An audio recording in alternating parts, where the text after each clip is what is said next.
Hey there. It's a sports algorithm podcast video. We're going to go over Saturday the 18th, and it's going to be midnight in a minute, heading into Sunday the 19th. So we'll also talk about Sunday predictions in both the NBA algorithm and the college basketball algorithm. It's looking like a pretty good day. Alabama right now is up 57-44 with 5 minutes to go. So they're looking pretty good here in this game, but we'll keep an eye on that as the video progresses here. First, let's start off with actually baseball. So what you're looking at here is you're looking at the results of the MLB algorithm from the 10th of March. That is over a week ago. That's the last time I updated this file, and it's obviously related to spring training. And it had a really good day on this day. Didn't wager on any of these games. I don't think you can even wager on spring training baseball on FanDuel anyway. But this is getting worked on, and what I'm offering to sell this file for $100 right now, and I will also give you a version of the opening day edition of this file, which will have all of the roster changes and updates in this roster list. Basically, there's a lot of roster changes and new players, rookies, all kinds of things that needed to be added in here and updated, and that's what's going to take the majority of the time over the next couple of weeks. So I know a lot of people want to get going on baseball, and it's just too much work in spring training to get anything meaningful, even though these results are really good here for the one day that we've done it so far. But $100 gets you a copy of the version as I have it right now, and I will give you the opening day version. So everyone who purchases that MLB algorithm for $100 gets a copy of the opening day version. That's kind of what I wanted to announce at the beginning of this video. That will also encourage me to put more effort into this. I think I've only sold one of these so far, but I've gotten a lot of requests about it.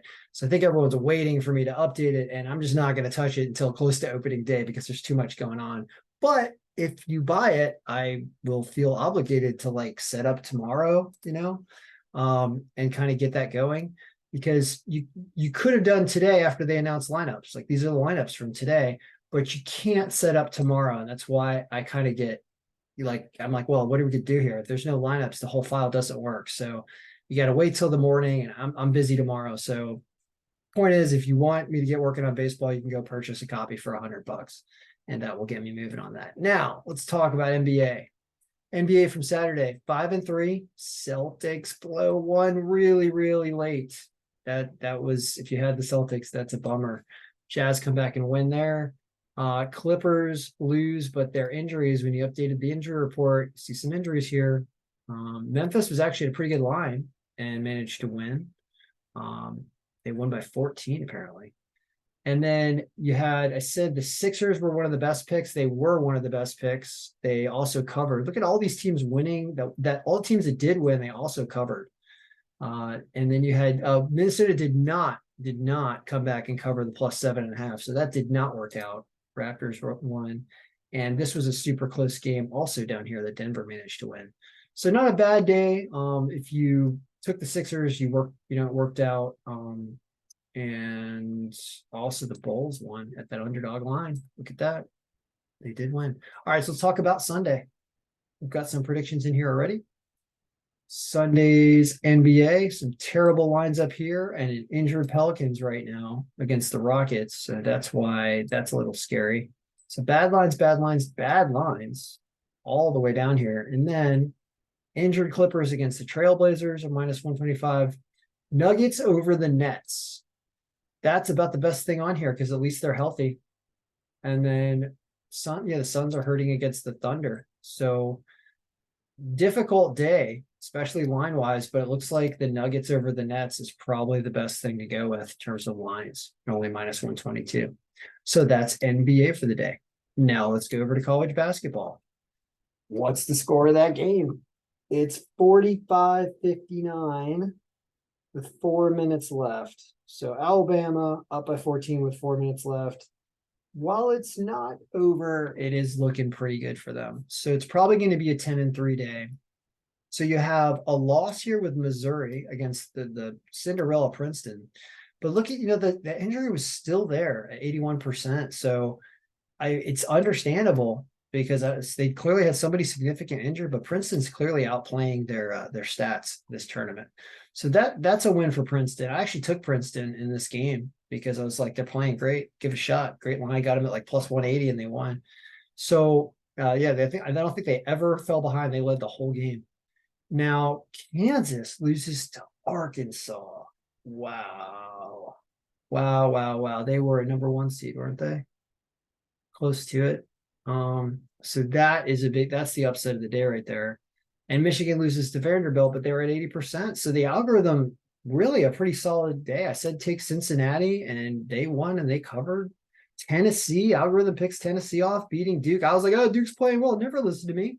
Listen to the algorithm. No problem. So pretty good day all around, probably looking like 10-3. So let's go over to Sunday, because we do have Sunday in here, don't we? Yeah, we do. Sunday's in here already. Let's take a look. I'll probably be able to identify all the tournament games off, or the March Madness tournament games off the top of my head. Let's see what we got here. So, I mean, look at this craziness. Florida Atlantic minus 1150 over Fairleigh Dickinson. How do you, of course, everything that comes out of my mouth is wrong, but how did you not take a look at Fairleigh Dickinson and say, well, they just knocked off a number 1 team, so I mean, I know they're going to be like plus 700 or something like that, but they just knocked off Purdue, so that line's probably not very reliable on Florida Atlantic, right? So we'll see how that works out. Alabama, Birmingham over Morehead State. That's not a March Madness game. That's a terrible line. Gonzaga, TCU, minus 195, Gonzaga. So that line's not awful on Gonzaga, but TCU can spoil. Some good games here on Sunday. Xavier minus 210 against Pittsburgh here with a 13% margin. So I think Xavier can win that game. Here you got an awful line in the Oklahoma State game, and they're injured. So that's not a tournament game, if I remember correctly. But that's not a March Madness game. It's a bad line. Marquette and Michigan State, that is a March Madness game. It says Marquette wins that, but they do have a worse strength of schedule. So you can see why these lines are not that bad here. Some strength of schedule issues. Not a tournament game with Tarleton State, Eastern Kentucky. Reasonable lines for margins up here for these teams, by the way. Sam Houston, big underdog against North Texas, but it says they win. So that's a good one. The algorithm's picking off an underdog. Liberty against Wisconsin. Is this a consolation game? I thought Liberty lost something. This is another tournament. So interesting game there. Oregon is super injured against Central Florida, so watch out here. I know they've got some people, I guess, are out for the season on Oregon, and that's what's doing that. But seeing them at a minus 182 line is very scary. Could be an upset from Central Florida. Here's your big Baylor versus Creighton. Baylor's only minus 110, a little injured. It's going to be an excellent game right here. Utah Valley should be Colorado, injured, plus 170. But that's why. So you get 4.5 points with Utah Valley there. Duquesne for Rice, Kansas State over Kentucky. This is going to be a battle, but look at that. Kansas State's supposed to win at plus 130 right there against an injured Kentucky slightly. So that's on the list. Connecticut and St. Mary's. UConn's supposed to win that game. Indiana barely over Miami, and Milwaukee over Stetson. So for your tournament games, which I believe are this one, this one, this one, this one. Is this a tournament game? Oregon and Central Florida? I don't know about that. I don't think so. Marquette, Xavier, Gonzaga, Florida Atlantic. That's 8. Yeah, those are the 8 games tomorrow, right? Well, in those games, you can see how the Marquette line is kind of the best of all of them. And if you think Gonzaga can pull it off, it's also kind of reasonable. So I don't know. There's been a lot of upsets in tournaments so far. We'll see. This Kansas State underdog pick you know, if you go against my gut instinct, I'm thinking this is a really solid pick because of the injuries on Kentucky and the better strength of schedule. And the algorithm at least agrees with that. So that's a nice underdog right there. And this Sam Houston underdog against North Texas at plus 180, even though it's not a March Madness game. Those look like something pretty good. So that's the Saturday Review Sunday Sports Algorithm podcast. There's basketball. And I'm not doing hockey really anymore because there's just nobody really cares about betting on hockey too much. Such a tough sport to bet on anyway.